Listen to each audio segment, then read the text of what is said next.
ಎಲ್ಲ ವೀಕ್ಷಕ ಬಂಧುಗಳಿಗೆ ನಮಸ್ಕಾರ.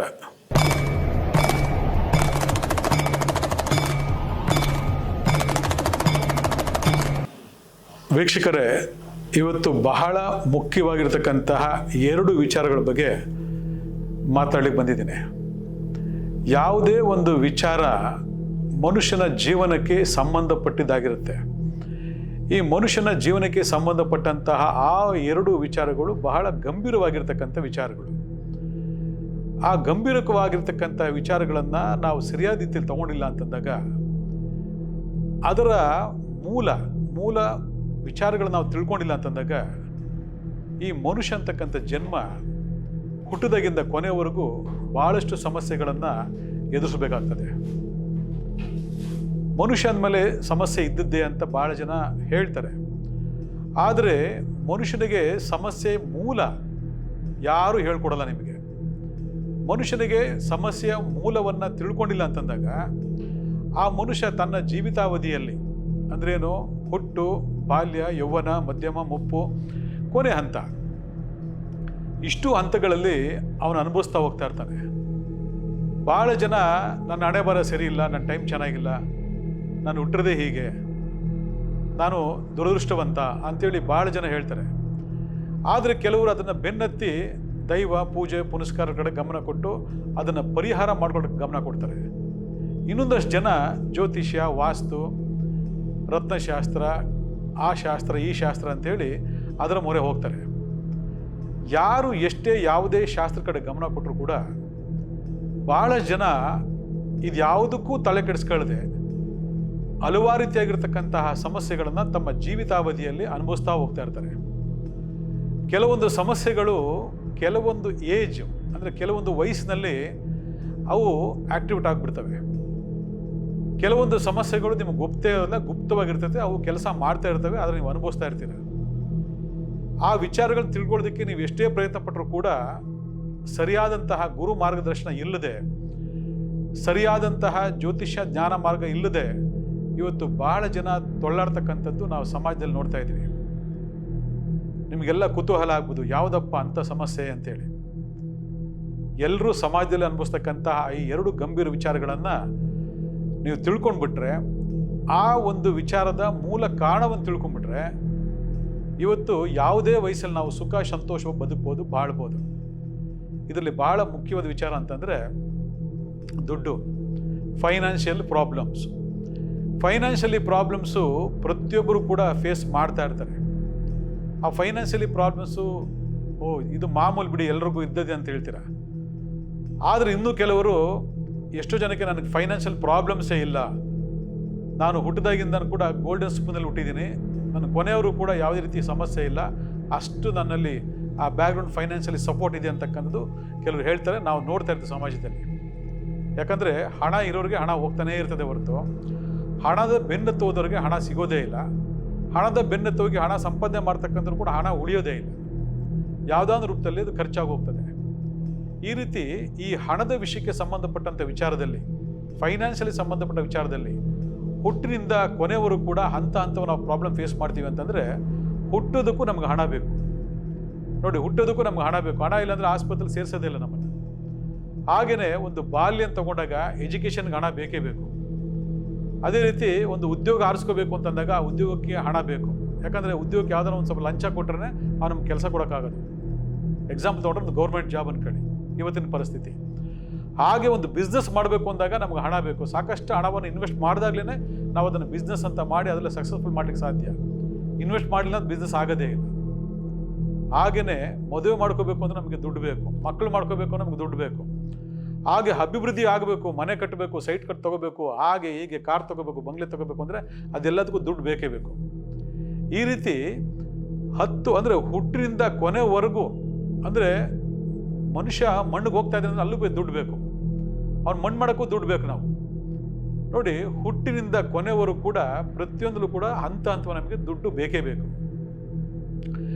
ಈ ದುಡ್ಡನ್ನು ಸಂಪಾದನೆ ಮಾಡೋದು ಹೇಗೆ, ಸಂಪಾದನೆ ಮಾಡ್ತಕ್ಕಂತಹ ಮಾರ್ಗಗಳೇನು, ಸಂಪಾದನೆ ಮಾಡತಕ್ಕಂಥ ಹಣವನ್ನು ನಾವು ಸುಲಭವಾಗಿ ಖರ್ಚು ಮಾಡೋದು ಹೇಗೆ, ಅಥವಾ ಹಣವನ್ನು ಸಂಪಾದನೆ ಮಾಡಿದ್ಮೇಲೆ ಅದನ್ನು ಸುರಕ್ಷಿತವಾಗಿ ಇಟ್ಕೊಂಡು ಹೋಗೋದು, ಕಾಪಾಡ್ಕೊಳ್ಳೋದು ಹೇಗೆ ನಮ್ಮ ಕಷ್ಟ ಕಾಲದಲ್ಲಿ ಹಣವನ್ನು ನಾವು ಹೇಗೆ ಸುರಕ್ಷಿತವಾಗಿ ಇಟ್ಕೋಬೇಕು, ಅಥವಾ ಹಣದಿಂದ ನಾವು ಹೇಗೆ ಇಂಪ್ರೂವ್ಮೆಂಟ್ ಆಗಬೇಕು, ಇವೆಲ್ಲ ಹಲವಾರು ಪ್ರಶ್ನೆಗಳು ನಮ್ಮ ಸಮಾಜದಲ್ಲಿ ನಮ್ಮ ಜನಗಳಿಗೆ ಇದ್ದೇ ಇರ್ತದೆ. ಆದರೆ ಎಷ್ಟು ಜನ ಪ್ಲಾನಿಂಗ್ ಮಾಡಿಕೊಂಡು ಹಣವನ್ನು ಉಳಿಸ್ತಿದ್ದೀರಾ, ಹಣವನ್ನು ಬೆಳೆಸ್ತಿದ್ದೀರಾ, ಹಣದಿಂದ ನೀವು ಬೆಳೀತಿದ್ದೀರಾ? ಎಷ್ಟೋ ಜನ ಆಗ ಸಂಪಾದನೆ ಮಾಡಿ ಆಗ ತಗೊಂಬಂದು ಅದನ್ನು ಖರ್ಚು ಮಾಡಿ ಬದುಕು ನಡೆಸಬೇಕಂತ ಸ್ಥಿತಿಲಿ ಇರತಕ್ಕಂಥ ಸಂದರ್ಭದಲ್ಲಿ ಇವತ್ತು ಯಾವುದೋ ಒಂದು ಖರ್ಚಿಗೆ ಆ ಹಣ ಸಾಕಾಗ್ತಿಲ್ಲ ಅಂತಕ್ಕಂಥದ್ದು, ಅಥವಾ ಯಾವುದೋ ಒಂದು ಸಮಸ್ಯೆಗೆ ಹಣ ಸಾಕಾಗ್ತಿಲ್ಲ ಅಂತಕ್ಕಂಥದ್ದು, ಅಥವಾ ಯಾವುದೋ ಒಂದು ಸಮಸ್ಯೆ ಬಂದಾಗ ಅದಕ್ಕೆ ತಕ್ಕನಂಥ ಹಣ ಬರ್ತಕ್ಕಂಥದ್ದು, ಮತ್ತೆ ಹಣ ಕೈಲಿ ಇಲ್ದಿರತಕ್ಕಂಥದ್ದು ಇವತ್ತು ಎಷ್ಟೋ ಜನಕ್ಕೆ ಸಮಾಜದಲ್ಲಿ ನಾವು ನೋಡ್ತಾ ಇರ್ತೀವಿ. ಭಾಳ ಜನಕ್ಕೆ ಇದು ಬಹಳ ಒಂದು ಕಾಮನ್ ಆಗಿರ್ತಕ್ಕಂಥ ಸಮಸ್ಯೆ ಅನ್ಕೋಬೋದು, ಆದರೆ ಇದು ಬಹಳ ಬಹಳ ಗಂಭೀರವಾಗಿರ್ತಕ್ಕಂಥ ಸಮಸ್ಯೆ. ಇದನ್ನು ಅನುಭವಿಸೋದು ಮಾತ್ರ ಗೊತ್ತಾಗ್ತದೆ, ಇದರ ಕಷ್ಟ ಮಾತ್ರ ಗೊತ್ತಾಗ್ತದೆ. ಯಾಕಂದರೆ ಪ್ರತಿ ತಿಂಗಳು EMI ಕಟ್ಟಬೇಕು, ಪ್ರತಿ ತಿಂಗಳು ಬಡ್ಡಿ ಕಟ್ಟಬೇಕು. ಇದು ಯಾವುದು ನಾವು ಮಾಡಲಿಲ್ಲ, ಅಥವಾ ಆ ಒಂದು ಬಡ್ಡಿ EMIಗೆ, ಅಥವಾ ನಮ್ಮ ಒಂದು ಮನೆ ಖರ್ಚುಗಳಿಗೆ, ಅಥವಾ ನಮ್ಮ ದೈನಂದಿನ ಖರ್ಚುಗಳಿಗೆ, ಅಥವಾ ಯಾವುದೋ ಒಂದು ಕಾಯಿಲೆ ಬಂತು ಆ ಕಾಯಿಲೆಗಳಿಗೆ ಹಣ ಹೊಂದಾಣಿಕೆ ಮಾಡ್ತಕ್ಕಂಥದ್ದೇ ದೊಡ್ಡ ಸಮಸ್ಯೆ ಆಗಿರ್ತಕ್ಕಂಥ ಸಮಾಜ ಇವತ್ತು ನಮ್ಮಲ್ಲಿ ತುಂಬ ಇದೆ. ಅಲ್ಲಿರ್ತಕ್ಕಂಥ ಜನ ವಿಪರೀತ ಒದ್ದಾಡ್ತಿರ್ತಾರೆ. ಕ್ರೆಡಿಟು, ಲೋನು, ಸಾಲ, ಎಲ್ಲೋ ಚೀಟಿ ಕಟ್ತಿ ದುಡ್ಡು ಎತ್ಕೊಂಡು ಹೋಗ್ಬಿಟ್ಟ, ಎಲ್ಲೋ ಯಾರಿಗೋ ಸಾಲ ಕೊಟ್ಟೆ, ಕೈ ಸಾಲ ಕೊಟ್ಟೆ, ಅವನದೆಲ್ಲ ನಮ್ಮ ತಲೆ ಮೇಲೆ ಬಂತು, ಚೆಕ್ ಬೌನ್ಸ್ ಆಯಿತು, ಪೊಲೀಸು, ಕೇಸು, ಕೋರ್ಟು, ಏನೇನೋ ವಿಚಿತ್ರವಾಗಿರ್ತಕ್ಕಂಥ ಸಮಸ್ಯೆಗಳು ಇವತ್ತು ಸಮಾಜದಲ್ಲಿ ನಾನಾ ರೀತಿ ಜನ ಅನುಭವಿಸ್ತಾ ಇರ್ತಾರೆ. ಹಾಗಾದಾಗ ಎಲ್ಲರೂ ಈ ಪ್ರಾಬ್ಲಮ್ ಫೇಸ್ ಮಾಡಲ್ಲ, ಕೆಲವು ಜನ ಫೇಸ್ ಮಾಡ್ತಾರೆ, ಕೆಲವು ಜನ ಇರೋದನ್ನ ಅಡ್ಜಸ್ಟ್ ಮಾಡ್ಕೊಂಡು ಹೋಗ್ತಾ ಇರ್ತಾರೆ. ಈ ರೀತಿ ಎಲ್ಲ ಫೈನಾನ್ಷಿಯಲಿ ಪ್ರಾಬ್ಲಮ್ ಬರಬೇಕು ಅಂದಾಗ ಏನು ಕಾರಣ? ಇದು ಯಾರೋ ಯೋಚನೆ ಮಾಡಿದ್ದೀರಾ? ಒಬ್ಬ ದುಡ್ಡು ಮಾಡ್ತಾನೇ ಇರ್ತಾನೆ, ಬೆಳಿತಾನೇ ಇರ್ತಾನೆ, ಒಬ್ಬ ಶತಗತಾಯ ಪ್ರಯತ್ನ ಪಡ್ತಾನೆ ದುಡ್ಡನ್ನ ಅಡ್ಜಸ್ಟ್ ಮಾಡೋದಕ್ಕೆ, ಇನ್ನೊಬ್ಬನಿಗೆ ದುಡ್ಡೇ ಸಿಗೋದಿಲ್ಲ. ಈ ರೀತಿ ಎಲ್ಲ ಒಬ್ಬ ಮನುಷ್ಯನಿಂದ ಒಬ್ಬ ಮನುಷ್ಯನಿಗೆ ನಾನಾ ರೀತಿಯಾಗಿರ್ತಕ್ಕಂಥ ವ್ಯತ್ಯಾಸಗಳಾಗೋದಕ್ಕೆ ಕಾರಣ ಏನು? ಯಾರಾದ್ರು ಯೋಚನೆ ಮಾಡಿದ್ದೀರಾ? ಇವತ್ತು ಆ ಉಂಗುರ ಹಾಕೊಳ್ಳಿ, ಆ ದೇವಸ್ಥಾನ ಹೋಗಿ, ಈ ಪೂಜೆ ಮಾಡಿ, ಆ ಹೋಮ ಮಾಡಿ, ಏನೇನೋ ಹೇಳಿ ಏನೇನೋ ಮಾಡಿಸ್ತಾರೆ. ಆದರೆ ಆ ಪ್ರಯೋಗಗಳೆಲ್ಲ ಎಷ್ಟು ಜನಕ್ಕೆ ಉಪಯೋಗ ಆಗಿದೆ? ಆ ಪರಿಹಾರಗಳೆಲ್ಲ ಎಷ್ಟು ಜನಕ್ಕೆ ಉಪಯೋಗ ಆಗಿದೆ? ಹುಟ್ಟಿದಾಗಿಂದ ಕೊನೆಯವರೆಗೂ ಈ ದುಡ್ಡಿನ ವಿಚಾರವಾಗಿ ಶತ ಹೋರಾಟಗಳನ್ನ ಮಾಡ್ತಕ್ಕಂಥಕ್ಕೆ ಕಾರಣ ಏನು? ಇವೆಲ್ಲ ತಿಳ್ಕೋಬೇಕು ಅಂದಾಗ ಬಹಳ ಗಂಭೀರವಾಗಿರ್ತಕ್ಕಂಥ ಒಂದು ವಿಚಾರ, ಒಂದು ಮೂಲ ಕಾರಣ ಇದೆ, ಹೇಳ್ಕೊಡ್ತೀನಿ.